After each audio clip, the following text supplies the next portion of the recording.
జ్యోత్స్న గారు అలాగే మేధావుల ఫోరం కన్వీనర్ చలసాని శ్రీనివాస్ గారు మనతో పాటు జాయిన్ అవుతున్నారు ఈ డిబేట్లో. ముందుగా మానవతారాయ్ గారు నమస్కారం. నమస్కారం అండి. మానవతారాయ్ గారు, రాజీవ్ గాంధీ విగ్రహ ఏర్పాటుకి సంబంధించి పెద్ద ఎత్తున ప్రజలు కావచ్చు, మేధావుల నుంచి కావచ్చు, కొంత వ్యతిరేకత వస్తోంది. మీ దాకా వచ్చిందా? దీనికి సంబంధించి ఇంకా మీరు ఏం ఆలోచిస్తున్నారు? విగ్రహావిష్కరణ గురించి ఆలోచిస్తున్నారా? ఇప్పుడు కొత్త డిమాండ్లు కూడా వస్తున్నాయి. అసలు రాజీవ్ గాంధీకి ఏం సంబంధం అంటోంది బీఆర్ఎస్, తెలంగాణకి ఆయనకి ఏం సంబంధం అని చెప్తోంది. ఏం ఆలోచిస్తోంది కాంగ్రెస్ పార్టీ? ఇప్పుడు తెలంగాణ ప్రజలందరూ కూడా ఏమి ఇబ్బంది పట్టలే, కానీ బీఆర్ఎస్ పార్టీ నాయకులు ఈ విషయంలో రాజీవ్ గాంధీ విగ్రహం అంటే జీర్ణించుకోలేకపోతున్నారు. వాళ్ళు 10 ఏళ్ల అధికారంలో ఉండి తెలంగాణ తల్లి అంటే తెలంగాణ అస్తిత్వానికి ప్రతీక తెలంగాణ తల్లి విగ్రహాన్ని వాళ్ళు అక్కడ ప్రతిష్ఠించలేకపోయారు. వాళ్ళ అధికారంలో గుర్తురాలే. ఇప్పుడు మేము ఏమన్నాం, అక్కడ రాజీవ్ గాంధీ గారి విగ్రహం. రాజీవ్ గాంధీ గారు ఎవరైనా మాజీ ప్రధాన మంత్రి, అదే విధంగా ఈ దేశం కోసం ప్రాణ త్యాగం చేసినటువంటి వ్యక్తి. అదే విధంగా వాళ్ళ కుటుంబ త్యాగం ఉంది. ఈ దేశం కోసం వాళ్ళ ఆస్తులను వాళ్ళ తాత మోతీలాల్ నెహ్రూ దగ్గర నుంచి, నెహ్రూ గారు అయితే 10 ఏళ్లు జైల్లో ఉన్నారు భారత స్వతంత్రం కోసం. అదే విధంగా వాళ్ళ ఆస్తులను దారబోసారు ఈ జాతి కోసం. కాబట్టి అట్లాంటి వాళ్ళ యొక్క కుటుంబం నేపథ్యం, అదే విధంగా తెలంగాణ రావటంతో కీలక పాత్ర అని చెప్పి కేసీఆర్ గారే మరి సోనియా గాంధీ గారి ఇంటికి వెళ్ళారు. కుటుంబం చిన్న హిమాంశు రావుతో సహా అందరు కలిసి వెళ్లి ఫోటోలు దిగొచ్చి వాళ్లకు కృతజ్ఞతలు తెలిపారు. మరి అట్లాంటి కుటుంబం ఉన్నటువంటి తెలంగాణ ఇవ్వటంలో కీలక పాత్ర వహించిన కుటుంబానికి సంబంధించినటువంటి మాజీ ప్రధానమంత్రి విగ్రహం పెడతానంటే ఎందుకు ఓర్చుకోలేకపోతున్నారు? రాజీవ్ గాంధీ గారు మామూలు వ్యక్తి, ఆయన యువకులకు ఓటు హక్కు కల్పించినటువంటి వ్యక్తి. ఆయన అంతకుముందు యువకులకు ఓటు హక్కు మరి 18 సంవత్సరాలకే ఓటు హక్కు కల్పించినటువంటి మహనీయుడు. అదే విధంగా ఈ రోజు సమాచార సాంకేతిక విప్లవానికి ఆద్యుడు ఆయన ఆధ్వర్యంలోనే ఈ రోజు దేశవ్యాప్తంగా ఈ రోజు మీతో నేను ఎక్కడో కూర్చొని కారులో కూర్చొని జూమ్ లో మాట్లాడుతూ మీ ఏబిఎన్ ప్రేక్షకులందరికీ కూడా తెలిసేలా మనం చర్చలు జరుపుతున్నటువంటి కారణం రాజీవ్ గాంధీ గారు చేసినటువంటి అభివృద్ధి, సాంకేతిక పరమైన టెక్నాలజీ పరమైన అభివృద్ధి.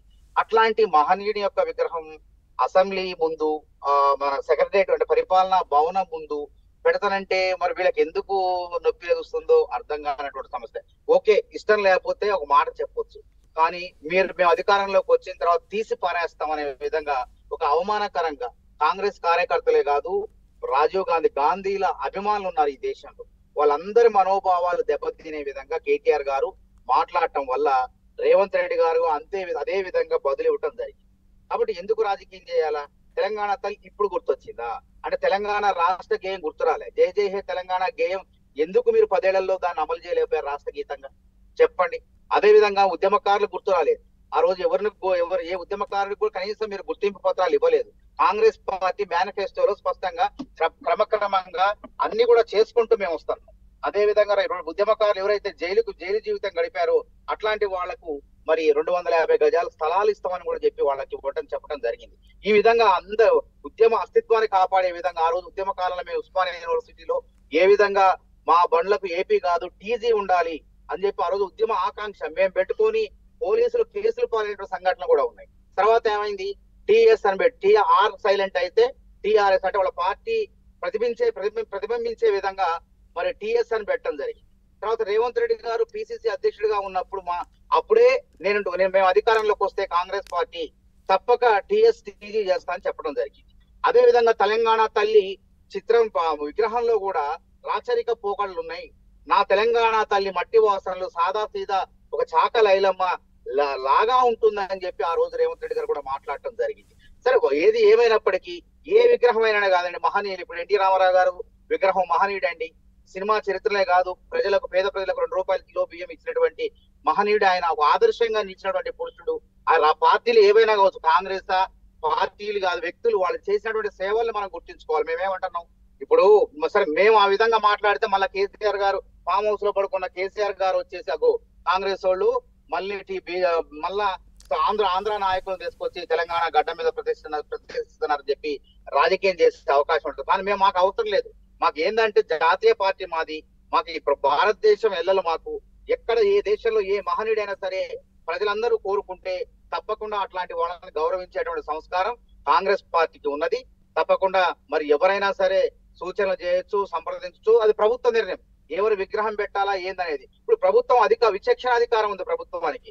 ఇప్పుడు రాజీవ్ గాంధీ గారి యొక్క సేవలను గుర్తించుకొని వారి యొక్క త్యాగాలను గుర్తించుకొని వారి విగ్రహాన్ని అక్కడ పెడతానని చెప్పి ప్రభుత్వం ముందుకు వచ్చింది. అంతేకాకుండా తెలంగాణ తల్లి బయట విగ్రహం ఎందుకు పెట్టాలా, సచివాలయం లోపలే విగ్రహం పెట్టాలని చెప్పేసి ఆ రోజు మరి నిన్న స్థల పరిశీలన కూడా చేయడం జరిగింది.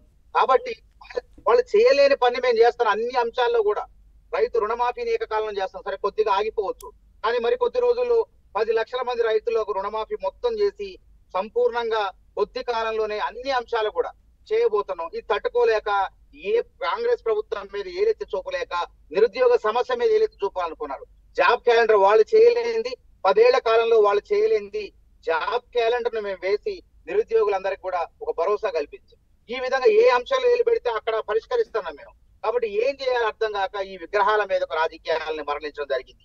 దీనివల్ల రాజీవ్ గాంధీ గారు లాంటి ఒక మహానాయకుడిని, దేశం గర్వించదగ్గ నాయకుడిని, ఆయన ఒక దార్శనికుడిని ఆ విగ్రహాన్ని ప్రతిష్ఠిస్తే మరి కేటీఆర్ గారికి ఏమైందో ఎందుకైందో ఆ విధంగా నిన్న కూడా మాట్లాడటం జరిగింది. మేము అధికారంలోకి వస్తే చెత్తను మొత్తం ఊడ్చేస్తాం అన్నాడు. అంటే ఏంది రాజీవ్ గాంధీ గారు చెత్తన అంటే ఎందుకు అంత కించపరచాలి? దేశానికి ప్రధాని, మీరు ముఖ్యమంత్రులే కావచ్చు,